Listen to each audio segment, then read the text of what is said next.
love language mo? Ikaw ba mahilig din ipagluto ang mga loved ones or iba ba ang love language mo? Ikwento mo naman sa amin. Dahil nasa fast food chain ako, nasa service kami, is Food out of service. service yung gusto ko, ang pinipili ko. In what way yung acts of service mo? For example, may family ka na ba since 28 ka na? Hiwalay. Kahiwalay lang. Oh, walay lang. Ouch! Bakit? Hindi na Paki-alamera okay. daw ako, di ba? Nagtanong ako kung bakit. Oh, bakit? Pero sige, bakit pa rin? Alam mo, ang daming mga mosmang nakikinig ngayon eh. Hala, itong kay pala, kakahiwalay lang. Bakit kaya? Sige, Laila, tanungin mo. Oh, bakit nga? Sorry, paki-alamera lang. Hindi na masaya. Puro away na lang.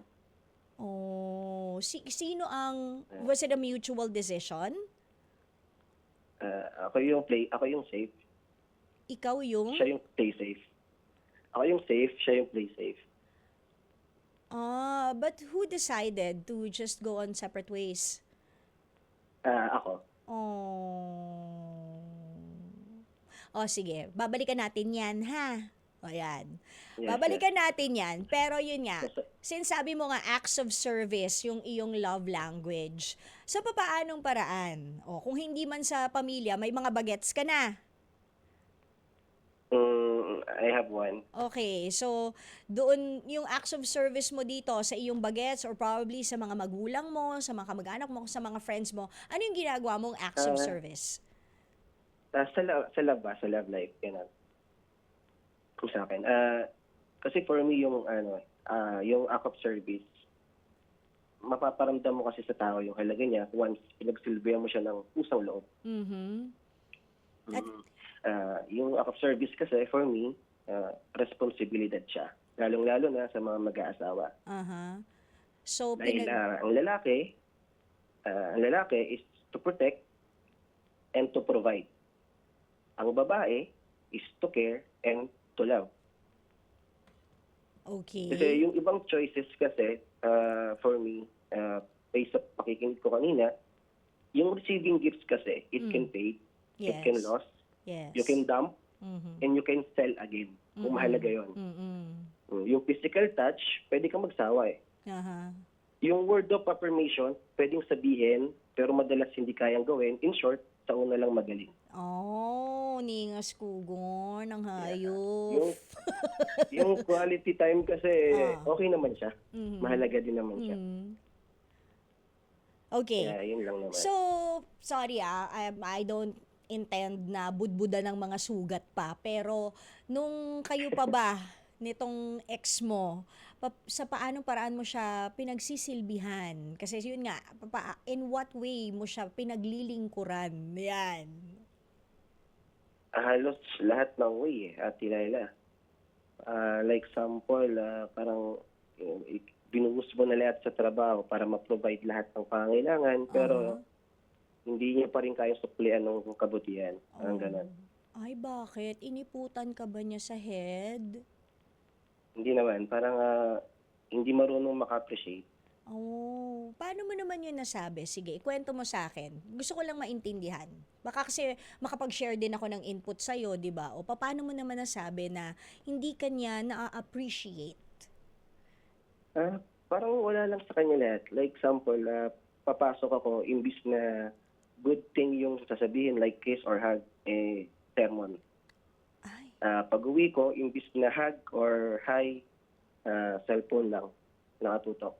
So, everyday routine, ganon. pero may trabaho rin siya. Wala. So ano siya, she takes care of your kid, your bagets. Yes po. But Yes po. was it because choice niya yon o because she really doesn't want to work lang? I think choice niya na yun eh. Kasi walang changes. Parang ganun na lang palagi in a years. Nasaan na yung baby ngayon? Maganda naman yung namin sa baby. Co-parenting. Salitan Ah, lang. pero naghiwalay naman kayo ng maayos. May closure naman. Ah, yung naghiwalay, hindi maayos, pero I think ngayon okay na kasi ayoko ng gulo. Parang mas okay sa akin yung okay kami para hindi kawawa yung bata. Okay. Kasi siguro, Kai, naging seryoso na yung usapan natin, ano? I feel that, Kaya nga eh. yeah, but I feel that, alam mo na burnout ka na sa pagseserbisyo sa kanya, sa pagmamahal sa kanya. And yung Yes. siguro, ang hinahanap mo lang naman konting kahit isang patak lang ng pag-aaruga at pagmamahal, yung konting reciprocate lang ba, 'di ba? Parang ganun yung nararamdaman ko sa kaya siguro napagod ka, na burnout ka. Totoo po yan. Gaano kayo katagal naging kayo? Ah, magpo 4 years? Oh. So ilang taon na yung bagets mo? One pa lang. Okay. So 4 years including yung magjowa kayo. Ah, first meet kami agad. Ay wow, agad. Mabilis. Ganun ako kapogi eh. Ganon yata talaga pag Hindi, talagang pinanindigan mo yung joke fast lang food, yun. ano? Oo, pinanindigan mo yung fast food, pati sa pag-ibig ang bilis din. Instant din Kai, nakaka-lurky. Eh, Okay, pero how are you now? I'm much better now kasi may peace of mind. Mhm. Siya. Yun yung ewan ko lang. Kasi wala akong update. Mas okay sa akin na hindi ko siya tinitignan, nakikita. Aha. Kasi mas mabilis yung process of moving on. Aha. Okay, but do you still Yeah. care for her? Lagi ko namang gusto na mag-improve sa sarili niya, magbago. Lagi ko sinasabi yun. Kaya, kung mag-improve siya, magiging better siya, madadamay din yung bata sa Aha.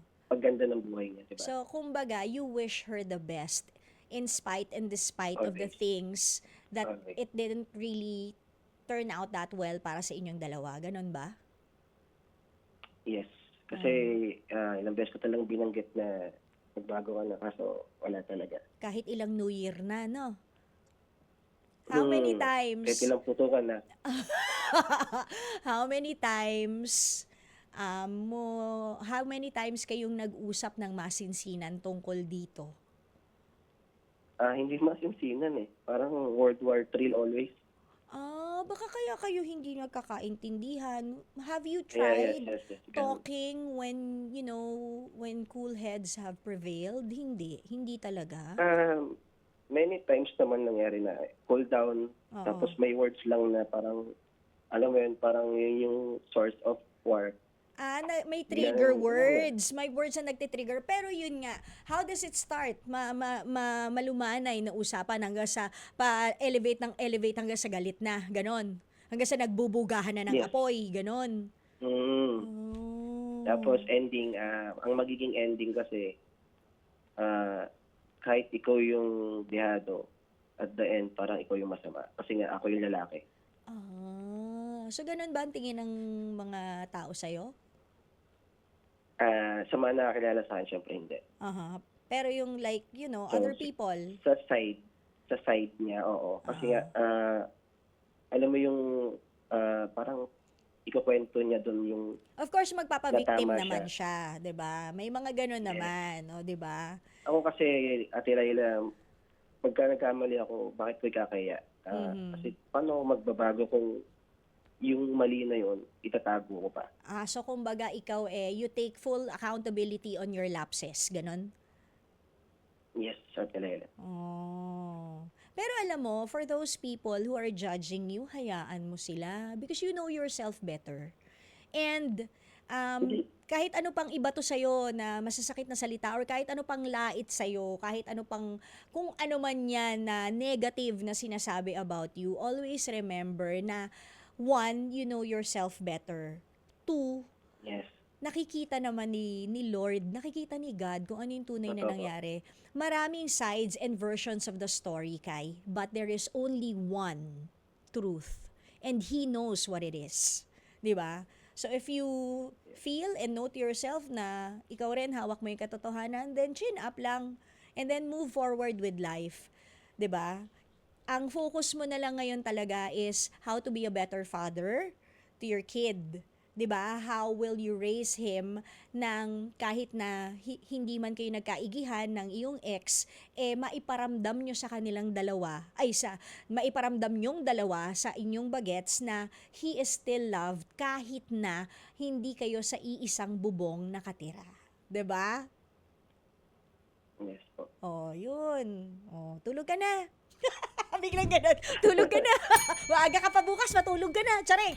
Hindi pa tayo tapos. Hindi pa tayo tapos. Pero thank you for entrusting me sa pagchika ng istorya mo. And sana kahit pa paano nakaluwag sa kalooban mo, nabunutan ka man lang ng kahit na 3 maliliit na tinik o tinga sa puso mo nung nag-usap tayo, 'di ba? O yung mga namuong sebo. Hindi, char grilled nga pala kayo, sorry. Anyways, sino ang gusto mong i-shout out? Gusto kong shoutout yung mga taga Kapalaran Street, yung Exhibit Gen, yung New Technic Movers, yung MUDM from Besling College, yung Deaf Dance Crew from Commonwealth, at sa mga best friend ko dyan na nakikinig, si Geraldine, John Ray, John Mike, tapos Kaloy ng Kapalaran, yung pinaka-pogi. Yan. Ayun. Okay, sandali. Parang may dance group ka. Yes. Oh, dancerist? Tumitiktok ka rin? Ha?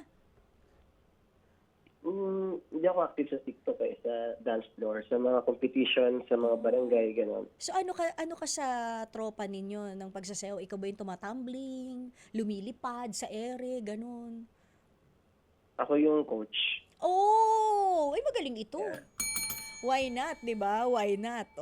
Sige. So ipag-pray natin na sana mas bumongga pa ang iyong mga kagrupo at yung mga sana in good health ka Thank always you. para makapag-coach ka ng bongga. And syempre, yung Thank you, Ate Lola. trabaho, hindi ba?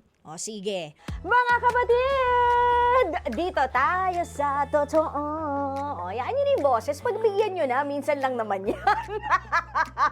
Syempre, dito tayo sa True FM, hindi ba? Like, share, subscribe, follow ang ating mga social media accounts, ha?